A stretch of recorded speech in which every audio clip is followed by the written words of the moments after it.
Isang dasal ng pasasalamat na malaki sa Diyos. Panginoon, salamat sa bagong araw na ibinigay niyo. Alam po namin na may bago kang ipapakita sa amin na mga blessings mo, Panginoon. Salamat po sa mga nare-receive po namin na mga pagpapala. Salamat po sa good health na aming nararanasan. Salamat po sa patuloy na proteksyon na ibinibigay niyo sa amin at sa aming pamilya. Salamat din po sa paggaling ng aming ibang miyembro ng aming pamilya. Kasabay din po ng proteksyon na hindi na sila magkakasakit ulit, Panginoon. Salamat din po sa mga bagay na ibibigay niyo po sa amin. Alam po namin na ang timing niyo po ay perfect timing, Panginoon. Alam namin in time, makukuha namin ang aming hinihingi at idinadasal po namin sa inyo. At alam po namin na hindi na ito magtatagal.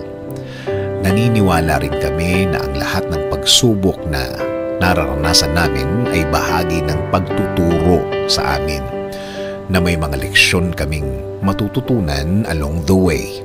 At kami ay mas magiging mabuting mga tao, mas mabuting mga magulang, mas mabuting anak, at mas mabuting Pilipino.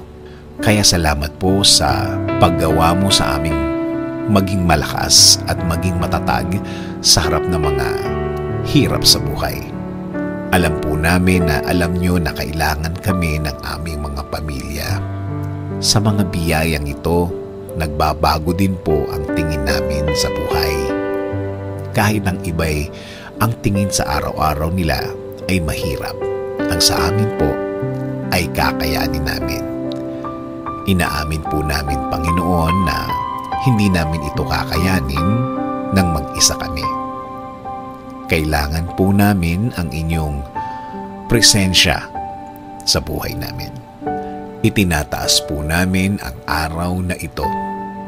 Kami po ay patuloy na magtitiwala at maniniwala na kami ay nasa ilalim ng inyong pagmamahal at pag-iingat. Kaya kaya po namin ang harapin ang araw na ito.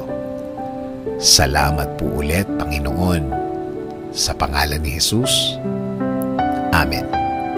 Sabi nga sa Psalm 7:17, I will give thanks to the Lord because of His righteousness. I will sing the praises of the name of the Lord Most High.